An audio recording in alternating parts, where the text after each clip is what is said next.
Hey everyone, Happy New Year, and we want to say Happy New Year and welcome to the very first Radiotopia Presents of 2024. It's a series that we are truly excited about. It's called Shocking, Heartbreaking, Transformative. Now, this is from documentarian Jess Shane, who put out an open call on Craigslist and then worked with 4 strangers to explore the standard rules that documentarians and journalists use to tell their subject stories. So this series gets into all sorts of questions about what happens when people's real lives are collected, edited, and consumed. The show pulls back the curtain on what goes on behind the scenes of your favorite nonfiction shows. And then it turns in on itself and some really interesting twists and turns along the way in the making of the show. I've gotten to know Jess a little bit over the making of this show. Every time I chat with her, there's a new wrinkle to this story. It is really incredible. So go check out the new Radiotopia Presents series, Shocking, Heartbreaking, Transformative. It is out now on your favorite podcast platform.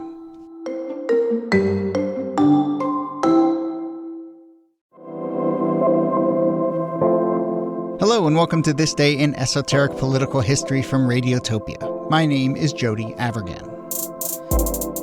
This day, July 7th, 1958, President Eisenhower signs the Alaska Statehood Act, allowing Alaska to become the 49th state to join the Union. It would officially become a state at the beginning of the next year. But Alaska had been working towards this moment for a long time, ever since the territory really was purchased by the U.S. Secretary of State, William H. Seward, who was Lincoln's Secretary of State and then Johnson's as well. So let's talk about how a territory becomes a state, which is an interesting story, and certainly one that is made more interesting by the renewed talk bubbling up about Washington, D.C. possibly becoming a state. So I'm joined, as always, by Nicole of Columbia.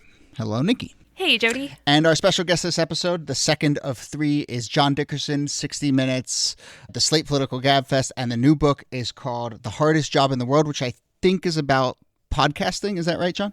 Yes, it's right. It's an extended examination of podcasting and the many perils. Yeah, it is a book about the presidency, but John, of course, one of our favorite political reporters and a fan of political esoterica. So I want to kick off this conversation about Alaska and Alaskan statehood with something that Seward said in 1868. And I'm going to read this quote, but quote, "The political society to be constituted here, first as a territory and ultimately as a state or many states, will prove a worthy constituency of the republic."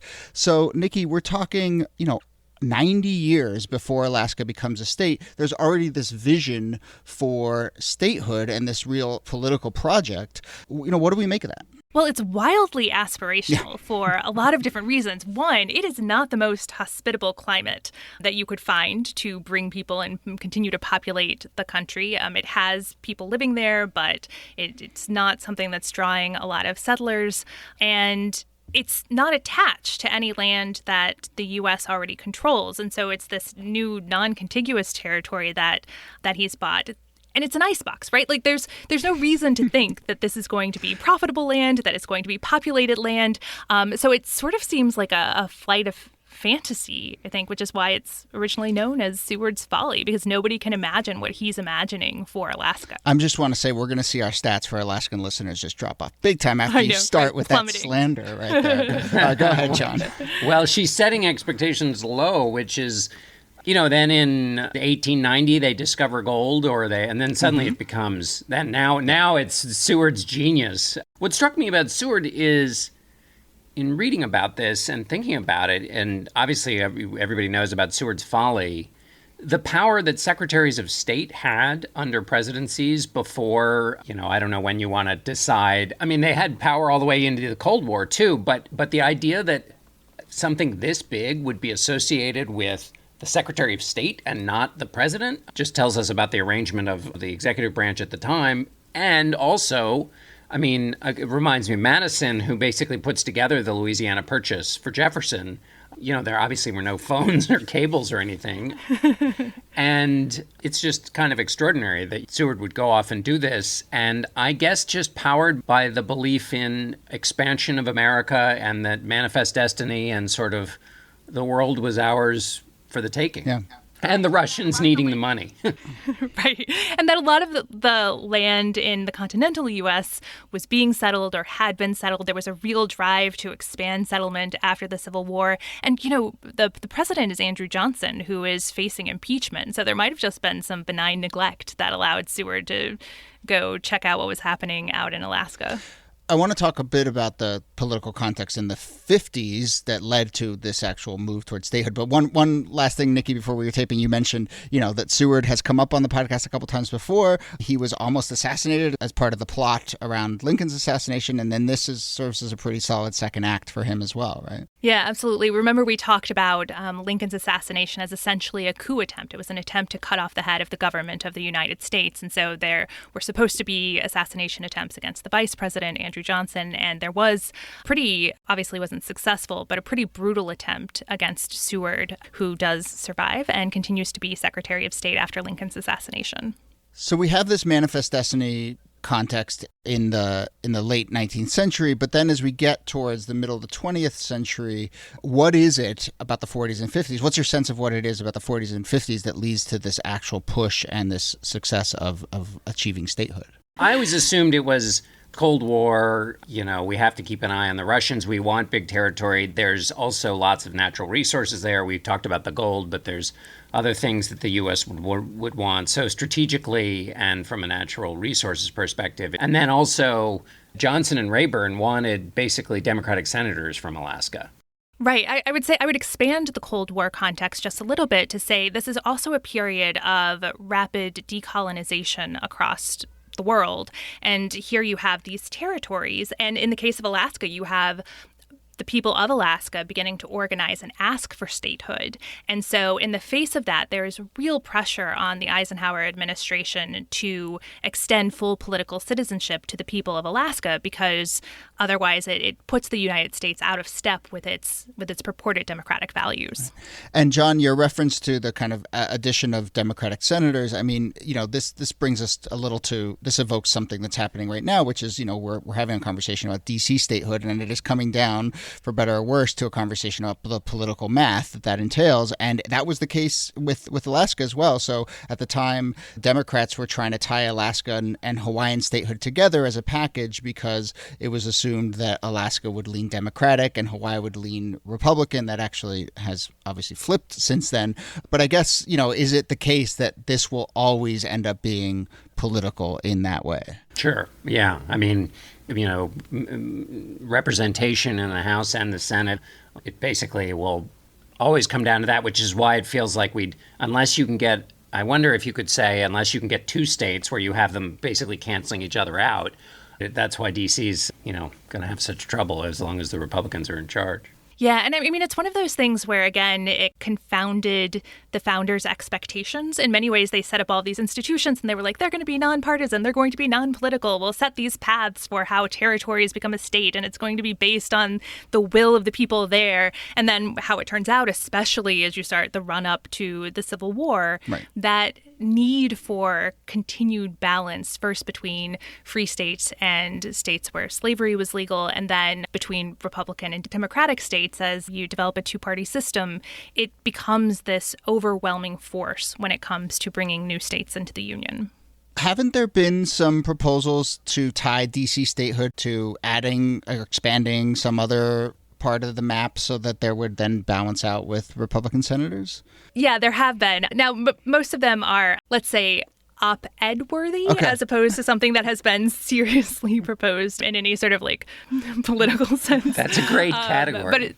Yes, there's a whole set of political ideas that kind of fall into the 800-word category. In this case, somebody has suggested splitting Washington state into two. So you could have Eastern Washington, which would be a very conservative state, to balance out D.C. And there are a lot of states that frankly have very conservative parts. Well, that's also convenient because it's just Washington. And Washington, you just copy and paste in all the documents. And honestly, I think that's probably exactly why they chose that state to split. So obviously there's a push towards DC statehood. John, you're from DC. I'm from DC as well. I mean, this has been something we've lived with for a long time as DC residents. What is your sense of this moment? Do you think that this is as close as we've come to having a real conversation about DC statehood? As close as we've come, but it's not close enough in terms of getting how long have the taxation without representation license plates been available in Washington? Feels like maybe 20 or more years in this particularly partisan moment. Unless you get a huge change in structure in the Senate, it's not going to happen. I mean, it does get to something we've touched on this show, which is this interesting, I guess it's not a coincidence, but the more hyper-partisan our politics become, it feels like the more space there weirdly is for some of the big structural conversations, And so, I mean, we are having conversations about voter access and all sorts of things that feel like the mechanics of our democracy, and this feels like it fits in, but maybe that's more symptom than cause or something. But you can also understand why that is, Jody, right? Because when the political system is functioning, right, you can make piecemeal reforms and you can move the ball forward and give people a sense that the government is responsive to their needs. The more that grinds to a halt, the more there is a push, knowing you can't actually get a bill passed through the Senate because Lord knows they wouldn't actually take one up for debate. Then all of a sudden you're like, well, should we just get rid of the Senate? So it sort of forces those kind of big structural questions.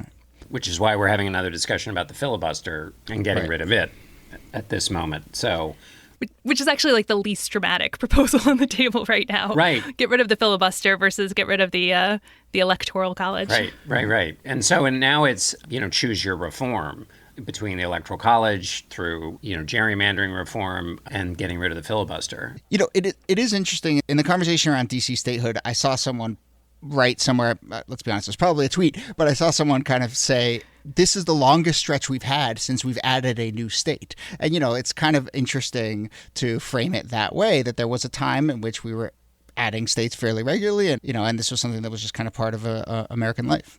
Yeah, the U.S. sort of froze in place after 1959. So for the last 70 years, we've had the same flag. We've had the same territory, right? There was sort of an end to a kind of American imperialism that involved getting new territory. And so that kind of staticness is reflected in the flag, and I think in a certain sense has fed this resistance to new states, right? It's been this one way for so long. 50 is such a nice round number that people just kind of want to stick there. But wait, okay, but I know you're joking, but seriously, how big of a factor is that? That 50 is a nice round number?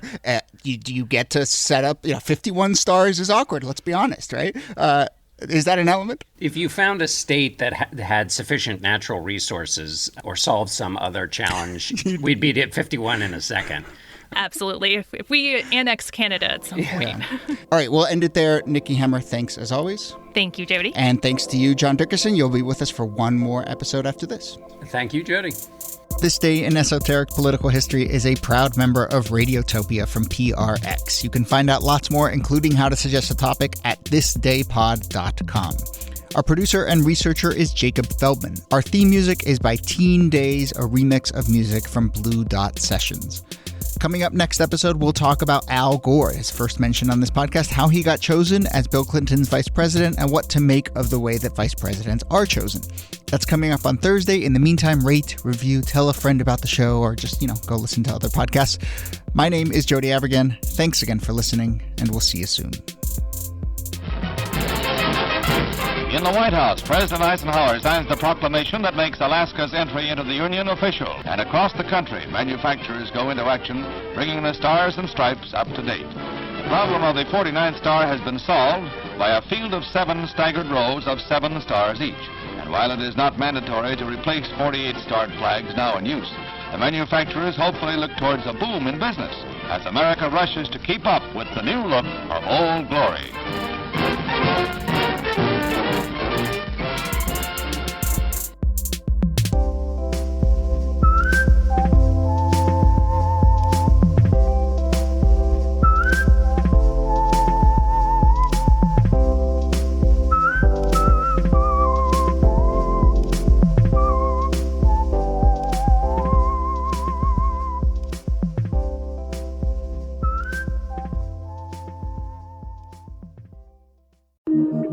Radiotopia.